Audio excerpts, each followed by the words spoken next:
Hi guys, so today we are doing something a little weird. We are playing a permanent beginner because why not? Like, as you can see, this guy has a very interesting appearance. Most of these are just random equips I've got here and there, completely unscrolled, despite the fact that these are equips that regularly would be scrolled by any sane person. No, for me, not at all. Like, I've got, the +5 to everything hat from the 7th anniversary, I believe. I've got broken glasses. Oh, I do have a scrolled. It's only 7 decks and 2 luck, though. And this was back... Never mind. I actually used to have a permanent beginner before this. And it was level 88. Wow, 2 weapon attack. Man, I did not put any effort into this guy. Anyway, he's unleashed, though. I did train with him and do party quests with him. I actually had an 88 before this. That was 74 before Big Bang. And at the time, that was when Galicia was out. I was the highest beginner in Galicia. And then he got hacked at level 88 because some jerk decided he was going to take all the beginners off the rankings that were a threat to him. Nobody knows who that person was, but it was a big epidemic because on the beginner section on Basil Market, a lot of beginners were getting hacked. And we figured that, at the time there were a lot of rising hacker beginners. And I was just unfortunately one of the victims. So this is my replacement guy. So anyway, today's topic is going to be Hollywood and the objectification of women.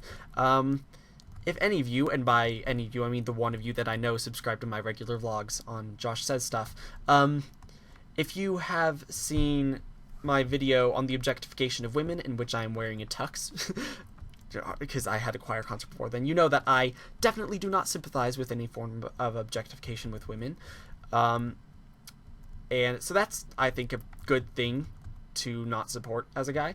But I'm going to talk about Hollywood because Hollywood sucks at portraying women. So generally in Hollywood, you get a lot of writers that are kind of big shots in the sense that they are totally rich. A lot of their screenplays have made it to the big screen. They are kind of obsessed with themselves.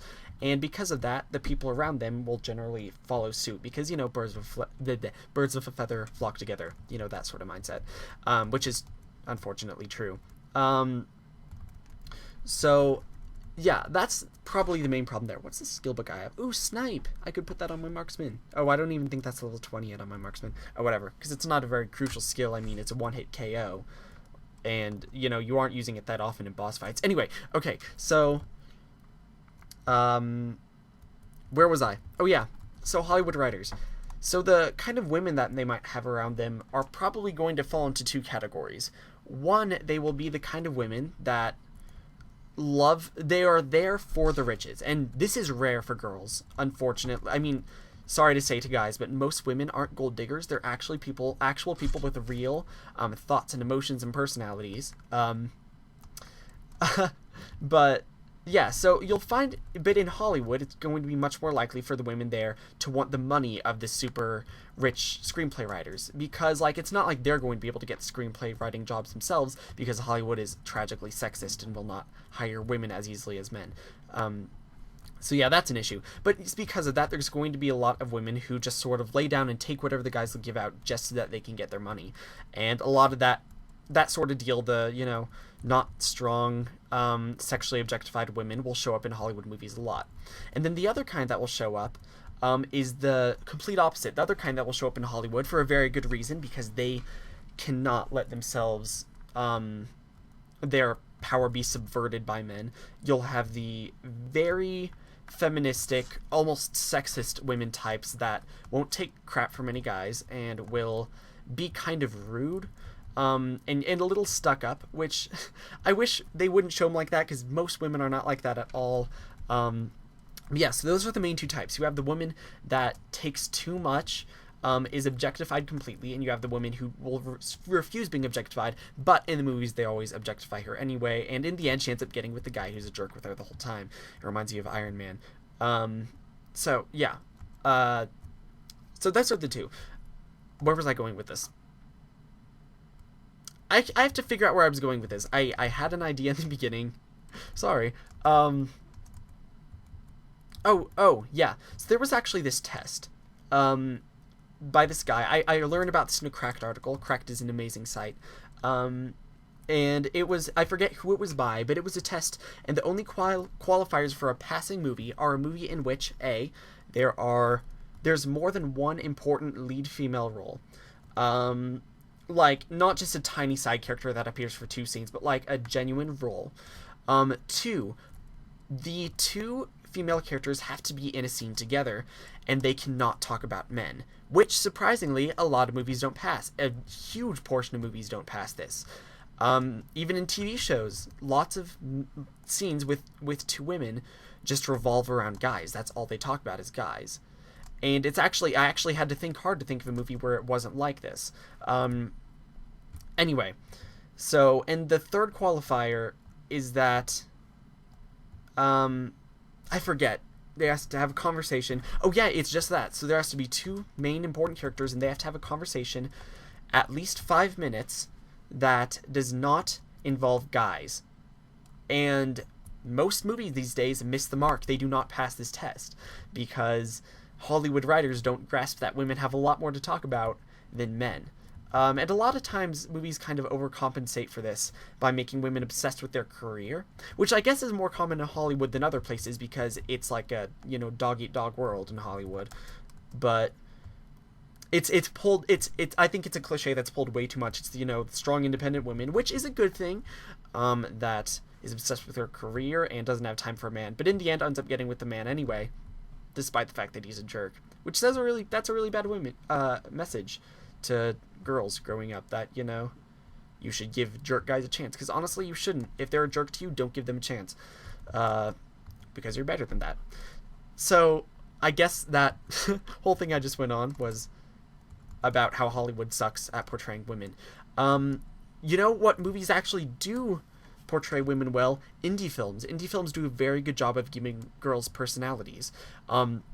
Juno, for instance. Yes, it's a movie about a girl who gets pregnant, but she's not objectified. She is not the strong, independent woman that's a complete cliche. She's a real girl that's facing real problems. Sure, she's really stoic and odd for her age, and it's a little unrealistic, but it's a good film because it gives teenagers a different perspective, or not perspective, a different image. Women a different image, in fact, I'd say, because even in the movie, the wife is a real person too. The movie just does a really good job at giving women a good image, I think. So indie films will do this a lot. Scott Pilgrim does this. I know that's a weird thing to say considering the whole thing is about dating and this guy who has to defeat all these girls to get with this girl, but once again, the woman not once is objectified. And I think a lot of this has to do with the fact that the indie crowd is a little more, I don't want to say intellectually superior, because I feel like that's a cheap shot to anyone who is not in the indie crowd, but is very aware of objectification in movies and is a little more highbrow in that area. They don't want to, get close to any of that, if that makes any sense. So yeah, that's, yeah. So yeah, I definitely recommend indie films in that area. One obvious example, or in fact, a general example, movies that primarily involve women aren't like this. That's not always the case. A lot of them, the girls just talk about guys all the time. But like The Help, obviously, if it's a historical film, then this is obviously going to happen a lot more, because historical films generally aren't romantic films. This could be a romantic film depending on what sense you're using the word romantic in. The Help. Little critique on The Help. It was good with the African American women. Otherwise, it was very poor, because the main protagonist, the white lady, you never get a reason for why. I'm sure maybe in the book there's a reason for this. You never get a reason for why she sympathizes with the black community so much. Because, yes, obviously, her, nanny as a kid was black, but a lot of the other white kids growing up weren't like that. So they had black nannies, but they grew up to, oops, my bad, I fell, to discriminate against blacks too. So you never learned why there's a distinction, like why she sympathized so much despite having the exact same upbringing as other people.